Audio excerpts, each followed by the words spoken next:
खोल रहा है। निकल दरवाजा खोल। निकल जा निकल जा निकल जा निकल जा। भाई कुछ होता नहीं क्या होगा सर को? मैं कॉल करके देखती हूँ। हाँ जल्दी निकल जा। सर सुनिए बात सुनिए सर का फोन में नहीं लग रहा। ऐसे कैसे हो सकता है? निकल जा आप अंदर है। इसकी उतरी नहीं होगी पक्का। तू चुप रहेगा? हाँ?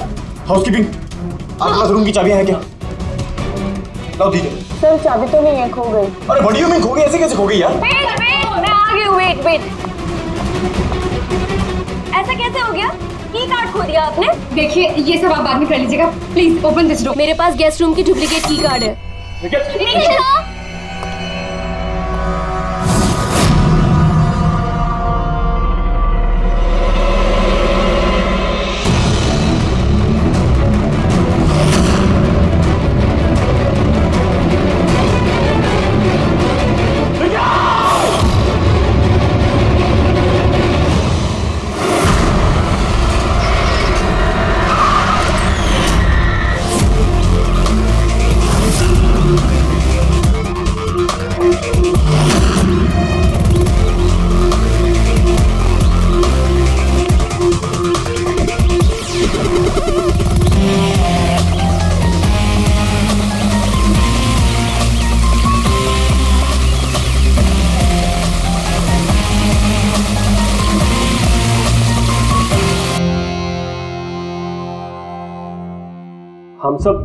हम सब एक स्टार्टअप कंपनी निकीटून के लिए काम करते हैं। निकीटून?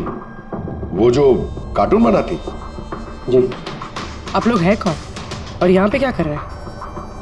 निखिल सर हमारे बॉस थे।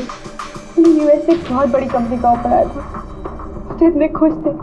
इनफैक्ट हमारे साथ सेलिब्रेट करने के लिए उन्होंने ये पार्टी रखी और 2 दिन बाद तो वो यूएस से भी जाने वाले थे। लेकिन पता नहीं ये सब कैसे।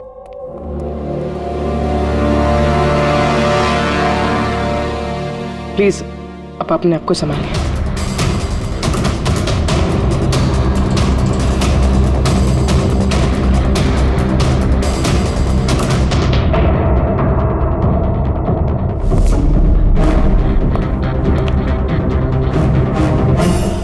थोड़ा अजीब लग रहा है सर। इतने सारे वार हुए हैं इस पे, ये हिले तक नहीं, कुछ स्ट्रगल वगैरह नहीं किया इसने? हाँ यार ये तो अजीब है, लेकिन इससे भी अजीब एक और बात है। तुम्हें यहाँ पर कुछ महक नहीं आ रही? कुछ अजीब तरह की स्मेल? अजीब सी स्मेल है थोड़ी सी। हाँ ये एक खास तरीके का केमिकल है। और देखो ये जो इसकी नाक की हड्डी है ना, ये बुरी तरह से टूट गई है। और ये इसकी खाने की नली भी बुरी तरह से डैमेज है।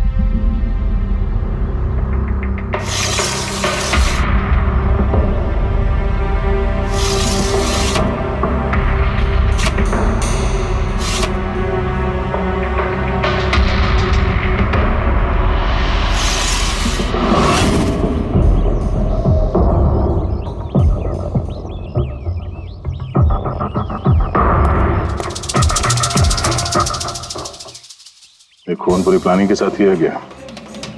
ये देखो, ये वैक्स इस शटर के लॉक पर लगा दिया गया था ताकि लॉक ठीक से बंद ना हो और खूनी आसानी से अंदर आ सके। तो मतलब कातिल यहाँ से आए?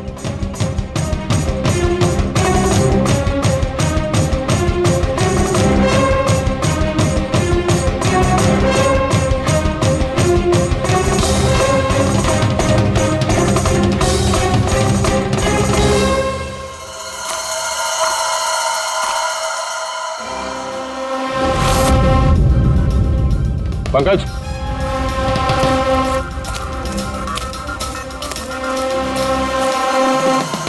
जूतों के निशान। सर देखने से तो कम 11 नंबर का लगता है। एक काम करो, प्लास्टर पेरिस लेके आओ और जूतों के निशान का ये कास्ट बनाओ।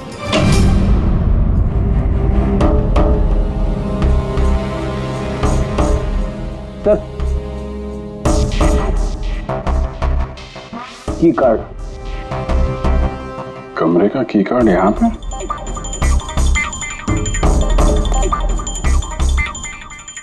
कार्ड तो पहले से है।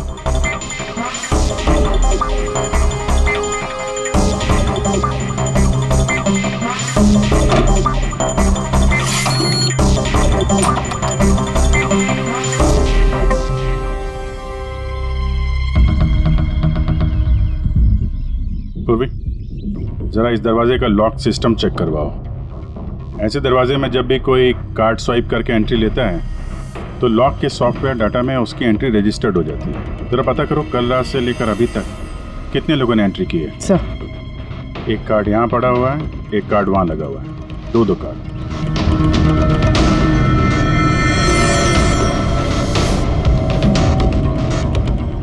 इतनी बड़ी लापरवाही! आप की कार्ड कैसे खो सकते हैं? आपको पता है कि आपकी इस लापरवाही की वजह से हमारे होटल का कितना नाम खराब हो रहा है? मैडम, मैं मास्टर की हमेशा संभाल कर ही रखता हूँ और कल मैंने जब सारे कमरे साफ किए तब भी मेरे पास ही थी, लेकिन जब मैं कीर्ति मैडम का रूम क्लीन करने गया उसके बाद से मिल ही नहीं रहा। पता नहीं कहाँ गिर गई। कहीं ये तो नहीं है वो मास्टर कार्ड? नहीं सर, ये वो मास्टर कार्ड नहीं है। कमाल है, आपने एक झलक में पहचान लिया ये वो कार्ड नहीं है। सर, जो हमारे मास्टर कार्ड्स होते हैं उन पे लिखा होता है मास्टर कार्ड्स और वो वाइट कलर के होते हैं। और सर, ये तो एक नॉर्मल की कार्ड है, ये हम सिर्फ अपनी गेस्ट को अलॉट कराते हैं। आई सी। अच्छा, ये अपना निखिल के कमरे में कोई और भी रह रहा था क्या? नहीं सर, वो अकेले ही रह रहे थे। तो फिर उनके कमरे में दो की कार्ड कैसे? दो की कार्ड्स? सर एक मिनट, मैं अभी पता करके बताती हूँ। जरा चेक करना कि मिस्टर निखिल के नाम पे एक और कार्ड इशू हुआ था। हाँ ma'am, duplicate card. Oh yes sir, याद आया मुझे, कल ही मिस्टर निखिल ने हमसे एक डुप्लीकेट की कार्ड बनवाया था क्योंकि उन्होंने हमसे बोला था कि उनका जो ओरिजिनल की कार्ड है वो उनसे कहीं खो गया था। लेकिन एक कार्ड तो उनके कमरे के सॉकेट में लगा हुआ है और ये दूसरा कार्ड तो वहाँ जमीन पे पड़ा मिला। आई डोंट नो सर, उन्होंने तो हमें यही बोला था कि उनका की कार्ड खो गया है। कोई बात नहीं, थैंक यू। ये एक कार्ड होते हुए भी निखिल ने डुप्लीकेट कार्ड क्यों बनवाया होगा? अभिजीत, कई बार लोग डुप्लीकेट कार्ड इसलिए मांगते हैं कि वो चाहते हैं कि कोई और भी उस कमरे में आ जा सके। कहीं ऐसा तो नहीं कि इस निखिल का किसी और के साथ चक्कर चल रहा हो, उसके ऑफिस में या कहीं और। हो सकता है उसने ये चाबी अपने गर्लफ्रेंड को दी होगी और उसकी गर्लफ्रेंड ने उसे मार दी हो।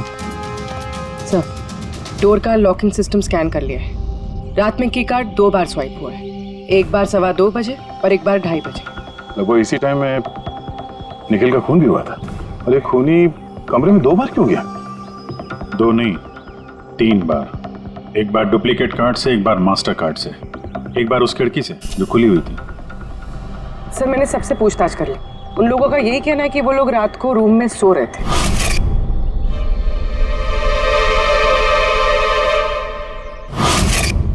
सब लोग सो रहे थे, तो फिर वो 3 लोग कौन है जो निखिल के कमरे में घुसे थे? और उनमें से कातिल कौन है? इसके सीने पर ही जो घाव के निशान है, इससे ये बात तो पक्की साबित होती है कि इसे किसी तेज धारदार चाकू से मारा गया है। तो हमारा पहला मर्डर वेपन हुआ एक तेज धार वाला चाकू।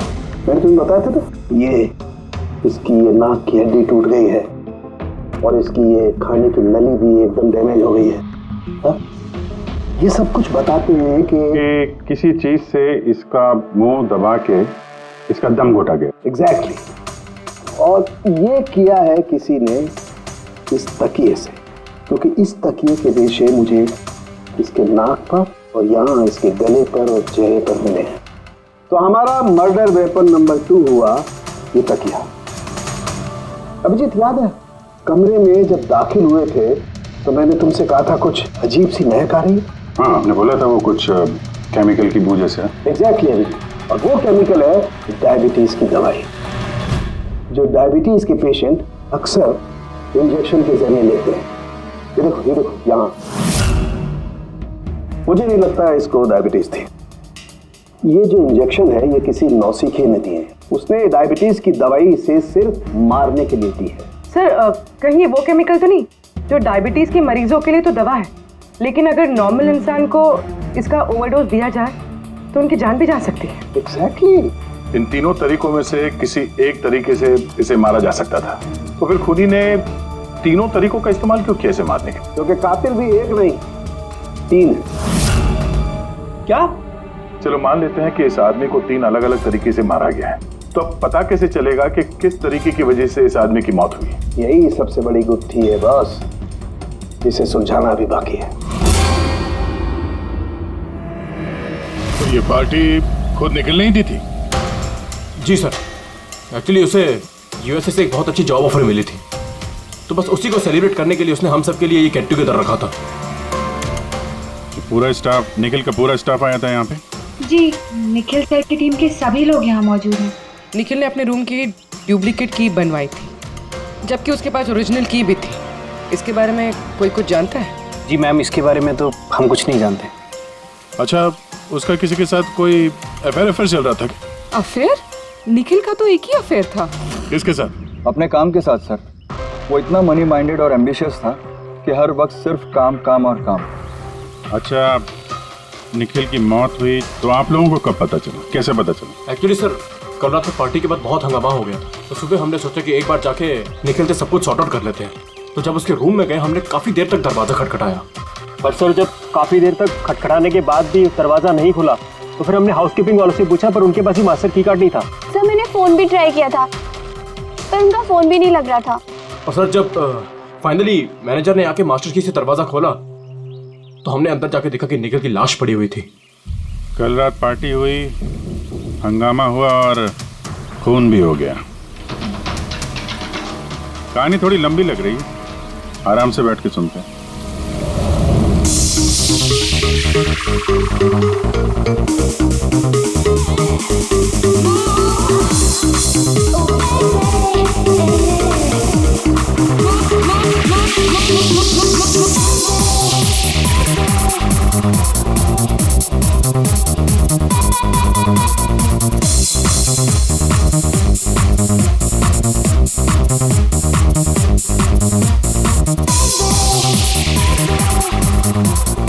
Hey, everyone, I want to raise a toast here. Hey, a toast for the boss, Nikhil. Congratulations, man. यार, इतनी बड़ी जॉब लग गई तेरी यार। थैंक्स। सिर्फ थैंक्स? अरे तो बोलना, क्या चाहिए तुझे? मुझे मेरा हक चाहिए जो तूने मारा है। इनफैक्ट हम सबका हक। बोल भैया।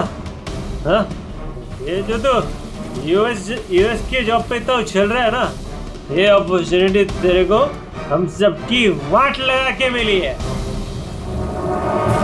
अब तो लिमिट क्रॉस कर रहा है। अच्छा, लिमिट उसने नहीं, लिमिट तूने क्रॉस किया निखिल, समझा? ये क्या बकवास कर रहे हो तुम लोग?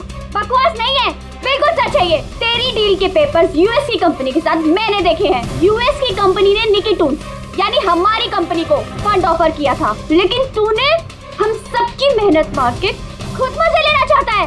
मनोज याद है? मनोज, गाइस, इसका एक कॉलेज में दोस्त हुआ करता था Manoj. The guy was really intelligent, very intelligent। उस बेचारे ने अपनी मेहनत से कुछ सॉफ्टवेयर बनाए थे, लेकिन एन भाई साहब ने उस बेचारे की मेहनत से बने हुए सॉफ्टवेयर कंपनी को बेच डाले। लेकिन वो ठहरा भोला इंसान इस सदमे को बर्दाश्त नहीं कर पाया और उसने सुसाइड कर दिया। कुछ याद आया निखिल? ओह, तो इतनी जलन भरी है तुम्हारे अंदर। अगर ऐसी बात है तो मेरे साथ बिजनेस ही क्यों किया? है कोई जवाब? नहीं, मैं बताता हूँ। क्योंकि तू एक बहुत बड़ा लूजर है। इनफैक्ट तू अकेला नहीं, तुम सब सारे बहुत बड़े लूजर हो। पार्टी खत्म, चलो निकलो यहाँ से, गेट लॉस्ट। अरे तेरी पार्टी में जाना कौन जा रहा है? बकवास कर रहा है। चलो यहाँ से, हमारे पैसे की पार्टी है ये। आप सब लोग ठहरे कैसे थे, अलग अलग कमरों में? सर, सीनियर मैनेजमेंट के 4 लोग सिंगल रूम्स में रुके थे, यानी कि मैं, जोसेफ, अरुण और खुद निखिल, और बाकी के 2 लोग रूम शेयर कर रहे थे। सर, एक में जया और प्रीति, एक में शारदा और कीर्ति, और एक में अभय और सैम। आप लोग अपने कमरे में गए तो फिर बाहर नहीं आए, लेकिन पार्टी तो जल्दी खत्म हो गई थी ना, तो आप सब लोग अच्छे बच्चे की तरह अपने अपने कमरों में जाके सब सो गए? हाँ सर, वो मैं और शारदा पूरी रात बातें करते रहे, क्योंकि पार्टी में जो कुछ हुआ था वो हमारे माइंड से निकल ही नहीं रहा था। हाँ सर, हम तो रूम में ही थे, तो करीब 4-5 बजे तक तो बात ही कर रहे थे। सर मैं तो कुछ करने की हालत में नहीं था। मैं तो बस पार्टी से वापस आया और सीधा बेड पे गिर गया, और फिर सुबह ही मेरी आंख खुली। राइट सर, इसकी हालत तो कुछ ज्यादा ही खराब थी। इनफैक्ट इतनी खराब कि मैं रात भर इसे बार बार उठ के चेक करता रहा। सर मैं तो तुरंत सो गई थी। और हाँ, प्रीति रात में ऑनलाइन थी। हाँ सर, मैं अपने बॉयफ्रेंड के साथ वीडियो कॉल कर रही थी। वो लंदन में है तो हमारा टाइम जोन अलग है, तो हम हर रोज 3-4 बजे तक बात करते हैं। आप चाहे तो मेरा कॉल लॉग चेक कर सकते हैं। और जोसेफ? जोसेफ कहाँ है? जोसेफ वो तो आई थिंक सर रात की पार्टी के बाद से ही गायब है। क्या मतलब गायब? सर रात को पार्टी में वो हमारे साथ ही था, फिर हम सब हमारे रूम में चले गए, लेकिन पता नहीं सर वो कहाँ चला गया। और जब सुबह ये सब हो रहा था तो मैंने उसे फ़ोन भी किया, लेकिन सर उसका फ़ोन लगा नहीं। फिर मैंने जाकर रिसेप्शन पे इंक्वायरी की तो पता चला कि वो रात को ही कहीं निकल गया। एक आदमी का खून हो गया है और एक आदमी गायब है, और ये बात तुम लोगों ने हमें बताई नहीं अभी तक। आप लोग जा सकते हैं, चलिए।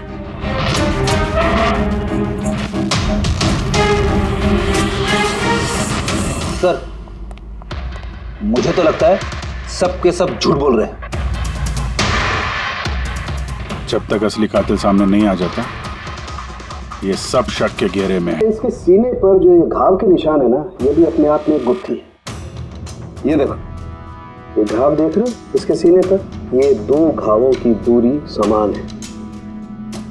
और एक बात, ये घाव में ये अंदर की तरफ धारदार निशान है और बाहर की तरफ ब्लंट है, कुंद है। डॉक्टर साहब, चाकू के निशान तो ऐसे ही होते हैं ना, मतलब एक तरफ कुंद और दूसरी तरफ धारदार। हाँ दया, होते हैं, चाकू के निशान भी ऐसे होते हैं, लेकिन इस केस में ऐसा नहीं। और इस केस में ये जो दोनों के दोनों घाव के निशान में एक बराबर की दूरी है, वैसा चाकू के निशान में नहीं हो सकता। तो मुझे लगता है ये घाव किसी कैंची के हैं, कैंची जिसमें धारदार हिस्सा अंदर की तरफ होता है और ब्लंट हिस्सा बाहर की तरफ होता है। और ये कैंची भी कोई साधारण ऐसी वैसी कैंची नहीं है। सर ये कैंची बाहर गार्डन में बुशेस में मिली है।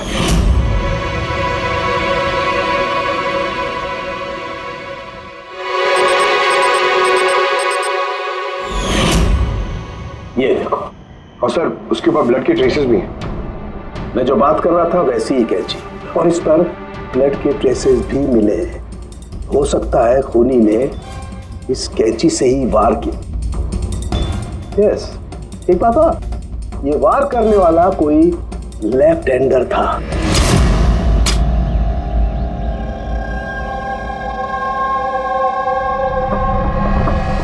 ये देखो, जब कोई आदमी बाएं हाथ से वार करता है तो घाव दाईं तरफ जाता है, और अगर दाईं तरफ से वार करता है तो घाव बाईं तरफ जाता है। इसका घाव दाईं तरफ गया हुआ है, इसीलिए मैं कहता हूं कि जिस किसी ने भी वार किया है वो लेफ्टी कपूर। एक बात और, जिस किसी ने वार किया है कोई आदमी है, क्योंकि इतनी बार इतना गहरा घाव, लगभग 7 इंच गहरा घाव, इसके लिए तो बहुत ताकत चाहिए। एक कातिल लेफ्ट हैंडेड ताकतवर आदमी है, और उसके जूते का साइज 11 है। चलो, पहले कातिल के बारे में कुछ तो पता चला।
सर दोनों, अरुण और Abhay, left handed. Arun single room में था और अभय समीर के साथ रूम शेयर कर रहा था। समीर के साथ? जो होश में ही नहीं था। मतलब अभय ने निखिल के रूम में जाके उसका खून किया हो तो समीर को तो पता चलने वाला है नहीं। और सर अरुण, वो भी तो अकेला था। दोनों के दोनों पोटेंशियल सस्पेक्ट्स हैं। अच्छा, उनके जूतों की साइज चेक की? हाँ सर, चेक किया। दोनों में से कोई भी 11 नंबर नहीं पहनता। अरुण 13 नंबर का जूता पहनता है और अभय 8। और वो जूते के निशान मिले थे 11 नंबर के, वो किसी से मैच हुए? हाँ सर, मैच हुए। धीरज से। धीरज?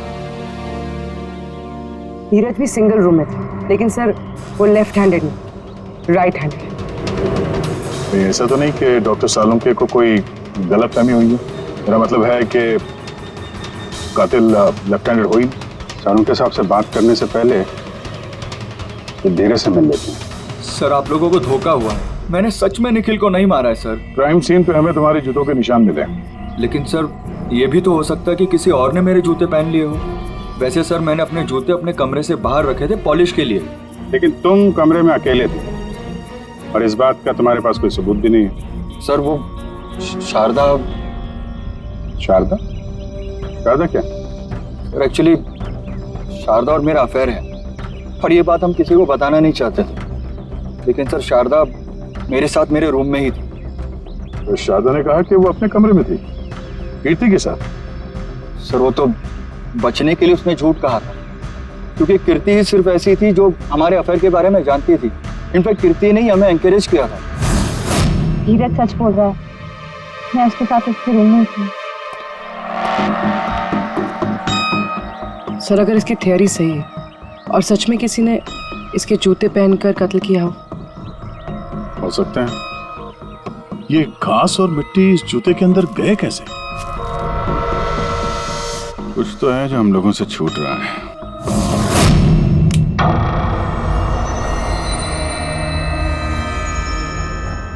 निखिल का खून अभय कर सकता है। अभय? हाँ। कैसे सर? जरा सोचो पूर्वी। अरुण जिसके जूतों की साइज 13 है, इसलिए अरुण धीरज के जूते नहीं पहन सकता, क्योंकि धीरज के जूते की साइज 11 है। अरुण के पैर धीरज के पैरों से बड़े हैं। मगर अभय जिसके जूतों की साइज 8 है, मतलब जिसके पैर छोटे हैं, वो धीरज के जूते पहन सकता है। अभय धीरज के जूते पहनकर निखिल का खून कर सकता है। अब रही बात उस निशान की, जब भी कोई छोटे पैर का आदमी बड़े पैर वाले जूते पहनकर चलने लगता है तो अपने शरीर का बैलेंस संभालने के लिए वो अपने बॉडी का प्रेशर, वजन का प्रेशर जूतों के आगे की तरफ देता है, और इसीलिए निशान भी वैसे आते हैं। समझ गए? जरा अपने जूते पूर्वी को दो, चल के दिखाओ।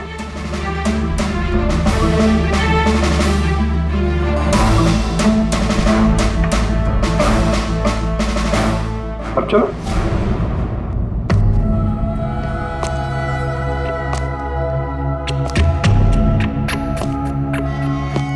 हाँ सर, बैलेंस संभालने के लिए मुझे अपना प्रेशर आगे डालना पड़ रहा है। हाँ, इसीलिए वहां पे जो हमें जूतों के निशान मिले थे वो आगे की तरफ दबे हुए थे।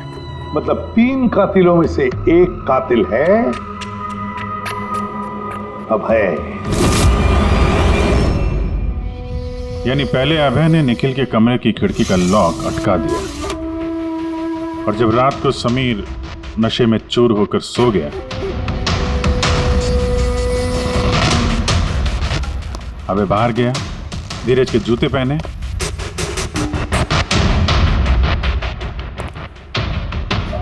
बगीचे से कैंची उठाई, धीरज के कमरे में गया और उसका खून कर दिया।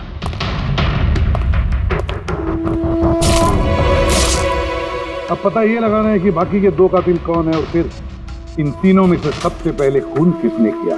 बस इतना खुश होने की जरूरत नहीं है कि केस अभी सॉल्व नहीं हुआ। याद है, निखिल के 2 कातिल अभी बाकी हैं। हाँ सर, के मालूम है, और 2 कातिल बाकी हैं, लेकिन वो भी जल्द मिल जाएंगे। मिल गया सर, मिल गया। वो जोसेफ मिल गया। ये सच है सर, मैं रात को रिसोर्ट से चला गया था क्योंकि सर मुझे डायबिटीज़ है और मुझे दिन में 3 बार डायबिटीज़ के इंजेक्शन लेने पड़ते हैं सर। और सर मैं रात को जब डायबिटीज़ के इंजेक्शन लेने गया तो क्या देखता हूँ मेरी किट वहाँ पर है ही नहीं। सर मजबूरन मुझे दवाई लेने घर जाना पड़ा सोचा सुबह को वापस आ जाऊंगा। मतलब क्या है? तुम्हारी डायबिटीज का किट गुम हो गया? मतलब सर हम 2 दिन के लिए रिसोर्ट में आए थे और मैंने अपनी ज़रूरत की सारी दवाइयाँ अपने साथ रख ली थी, इंजेक्शन, सीरिंग्स, सब कुछ सर। सुबह और दोपहर का इंजेक्शन भी लगाया था सर मैंने, लेकिन जब रात का इंजेक्शन लगाने गया तो वहाँ पे मेरी किट ही नहीं थी सर। पता नहीं कौन कहाँ कब ले गया सर, मैं नहीं जानता। चलो मान लें कि तुम्हारी बात सही है, पर तुम्हारा मोबाइल फोन क्यों ऑफ था? सर मेरा फ़ोन डिस्चार्ज हो गया था और चार्जर भी रिसोर्ट में रह गया था। ठीक है, अभी के लिए जा सकते हो, जरूरत पड़ी तो हम तुम्हें फिर बुला लेंगे। ठीक है? जी सर। बॉस, मैंने कहा था ना, 3 में से किसी एक कातिल ने निखिल को डायबिटीज का ओवरडोज दिया था। लेकिन सर ये पार्टी के तुरंत बाद बाहर निकल गया था और पूरी रात बाहर ही था। मुझे नहीं लगता है कि इसने खून किया है। खून चाहे किसी ने भी किया हो, किसी ने तो डायबिटीज की दवाइयां चुराई है कमरे में से। पता लगाना पड़ेगा कौन गया था जोसेफ के कमरे में और किसने चुराई ये दवाइयां। सर, कीर्ति, समीर और प्रीति, ये तीनों पार्टी के ठीक पहले जोसेफ के रूम में गए थे और ये समीर तो गुस्से में था, निखिल के बारे में अनाप शनाप बोल भी रहा था। इन्हीं तीनों में से कोई हो सकता है जिसने वो डायबिटीज वाली किट चुराई है। तो प्रीति तो नहीं हो सकती, वो पूरी रात अपने बॉयफ्रेंड से बात कर रही थी, वीडियो चैटिंग कर रही थी। और सर समीर इस हालत में था ही नहीं कि वो ये सब कर सके। तो फिर कीर्ति? हाँ, कीर्ति तो रूम में अकेली थी सर, क्योंकि शारदा धीरज के साथ रूम में थी। और सर वो मास्टर की कार्ड, हाउसकीपिंग वाले से वो कार्ड भी कीर्ति के कमरे से ही गायब हुआ था। इसका तो फिर एक ही मतलब निकलता है, ये कीर्ति ही है जिसने वो डायबिटीज का इंजेक्शन निखिल को दिया, उसकी जान ले ली और भाग गई वहां से।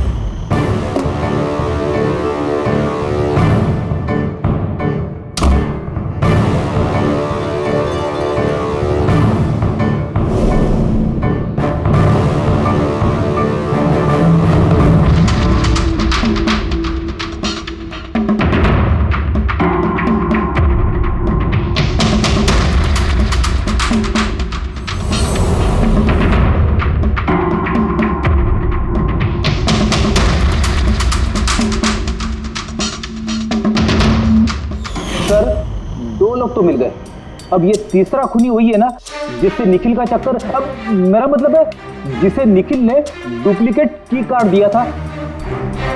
तीसरा खूनी वो है जिसने तकिए से निखिल का दम घोटा, उससे उसकी नाक और सांस की नली टूट गई। लेकिन सर ये है कौन? मैं बताता हूँ वो तीसरा आदमी कौन था। तीसरा खूनी वो है जिसने तकिए से निखिल का दम घोटा, उससे उसकी नाक और सांस की नली टूट गई। लेकिन सर ये है कौन? मैं बताता हूँ वो तीसरा आदमी कौन था।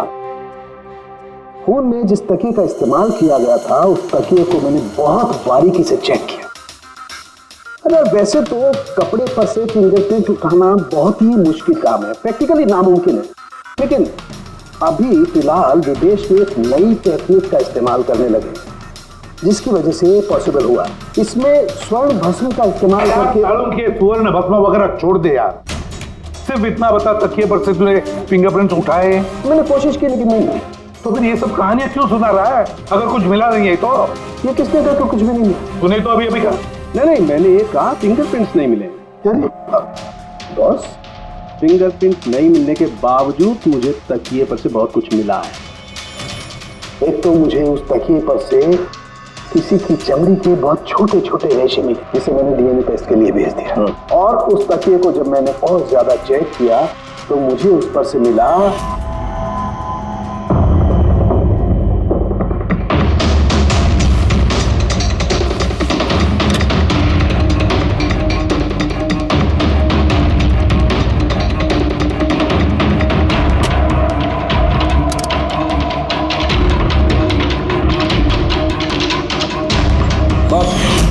साइज का छोटा होना, बाएं हाथ की उंगली की अंगूठी और तकिए पर नाखूनों के निशान, सब इस बात को बताते हैं कि ये कोई औरत है।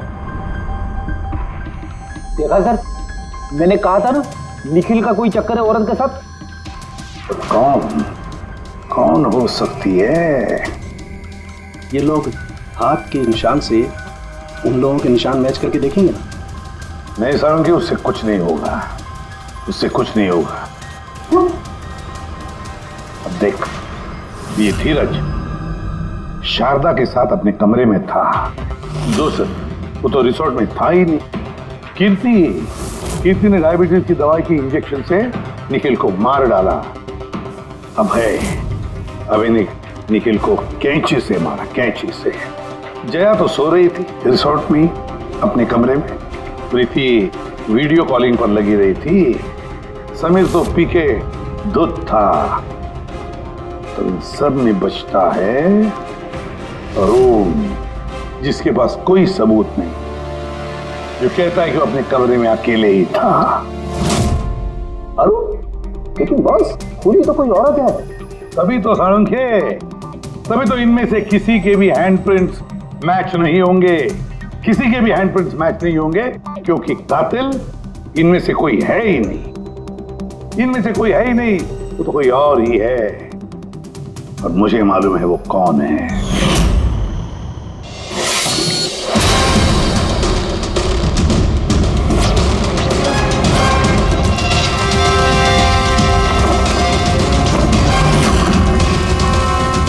आपका शक सही था सर, ये वही है।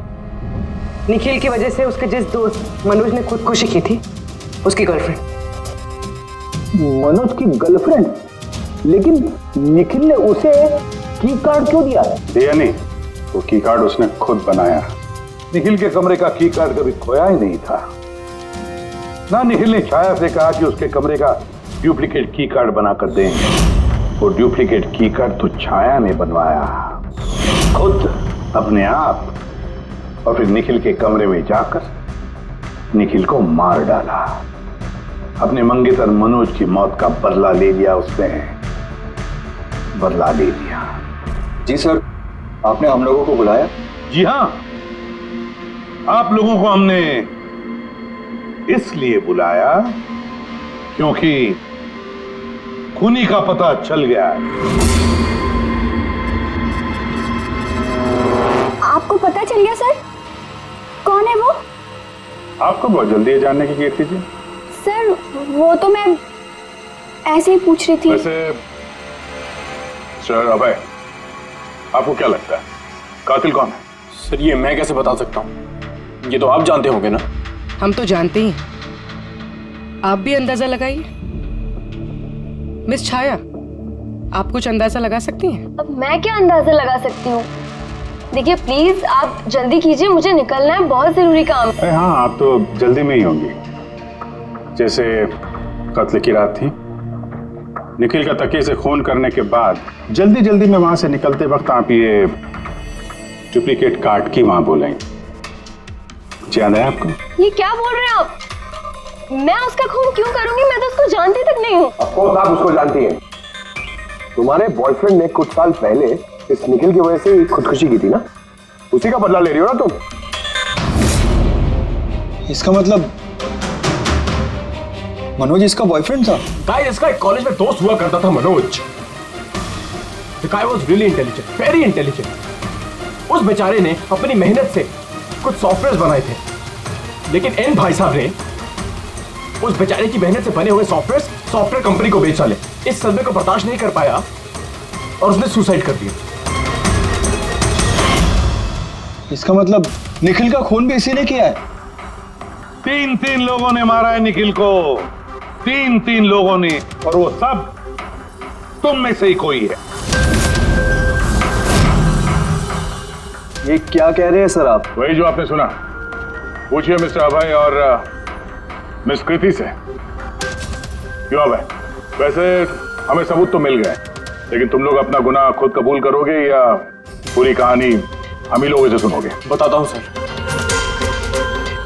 इस निखिल ने हमें बहुत बड़ा धोखा दिया था सर, इतना बड़ा धोखा कि मैं उसे अपने दिमाग से निकाल नहीं पाया। बस उसी के कारण गुस्से में आकर मैंने इसे मार दिया। उसे जो यूएस की अपॉर्चुनिटी मिली थी उस सब में हम सबकी मेहनत थी और वो हमारा हक मारकर अकेले मजे लेना चाहता था। मुझसे ये बर्दाश्त नहीं हुआ और मैंने जोसेफ के डायबिटीज के इंजेक्शन से उसे मार दिया। चलो अच्छा है कि तुम सभी ने अपना गुनाह कबूल कर लिया। तीनों को अरेस्ट कर लो। लेकिन सर आप हमें इस तरह से अरेस्ट नहीं कर सकते हैं। दिमाग तो ठिकाने पे है तुम्हारा। तुम सब के खिलाफ सबूत है हमारे पास। सबूत सबूत तो सर इस बात का होगा ना कि हमने उस पर हमला किया था। अब 3 अलग अलग लोगों ने अलग अलग तरीके से हमला किया था, तो तीनों तो खूनी नहीं हो सकते ना। खूनी वो होगा जिसने सबसे पहले हमला किया होगा और बाकी के 2 उन्होंने लाश पे हमला किया होगा। तो अब जब तक आप ये प्रूव नहीं कर लेते कि सबसे पहला हमला किसने किया है, आप हमें गिरफ्तार कर ही नहीं सकते। और अगर गिरफ्तार कर भी लिया तो हम पे कोई केस नहीं लगेगा, क्योंकि किसी मरे हुए आदमी को कोई 3 बार मार ही नहीं सकता। कीर्ति, छाया, अभय, तुम तीनों में से निखिल का असली कातिल कौन है ये तो हम जल्द बता देंगे। लेकिन एक बात अच्छी तरह से याद रखना, आज तक कोई भी गुनहगार हमारे इस पंजे से बचा नहीं है। अच्छी तरह से याद रखना।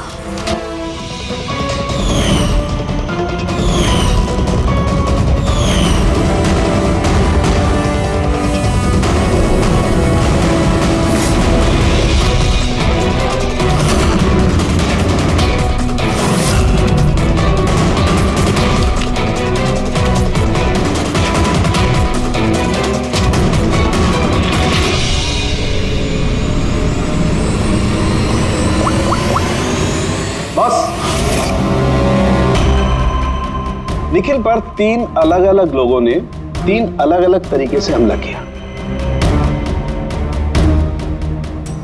सबसे पहले आपकी बात करते हैं, कीर्ति, राइट? आपने निखिल को डायबिटीज की दवाई का ओवरडोज दिया, इंजेक्ट किया। आमतौर पर जब हम किसी को दवाई देते हैं या जहर भी देते हैं तो वो इस इंसान के पूरे शरीर में घुल मिल जाता है, खून के जरिए। दवाई या जहर पहले हार्ट तक पहुंचता है और फिर हार्ट उसे पंप करके पूरे शरीर में पहुंचा देता है। लेकिन ये दवाई जो आपने निखिल को दी, ये उसके पूरे शरीर में नहीं गई, बल्कि थोड़ी सी दवाई तो बाहर ही रह गई। क्यों? क्योंकि उसका दिल काम ही नहीं कर रहा था, हार्ट पंप ही नहीं कर रहा था, इसलिए उसने दवाई को पंप नहीं किया। मतलब जब आपने निखिल को दवाई दी तब तक निखिल मर चुका था। अब आप, क्या नाम आपका? अभय। अभय। अभय ने एक बड़ी सी कैंची से जबरदस्त वार किया उसके सीने पर, राइट? ऐसे में जब कोई आदमी जबरदस्त तरीके से किसी के सीने पर किसी धारदार हथियार से वार करेगा तो क्या होगा? खून का फव्वारा निकले। लेकिन निखिल के केस में ऐसा नहीं हुआ।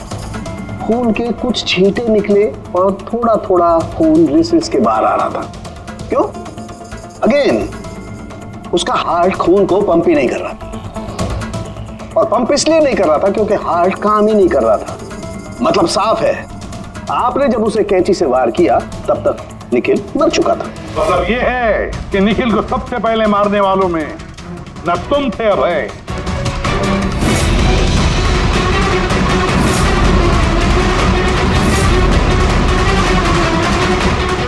और ना तुम थी कीर्ति। निखिल को पहले मारने वाली थी छाया। निखिल की जान ली छाया ने, तकिया मुंह पर दबाकर उसका दम घोटकर। क्यों छाया, और कोई सबूत चाहिए तुम्हें? सब कुछ साफ है। अबे तुम्हें और कीर्ति, तुम्हें खून करने की कोशिश की जुर्म में तुम दोनों को कम से कम 7-8 साल की सजा तो होगी ही होगी। और छाया, तुम्हें निखिल की खून की जुर्म में जिंदगी भर जेल की सलाखों के पीछे सड़ना पड़ेगा। जिंदगी भर जेल की सलाखों के पीछे।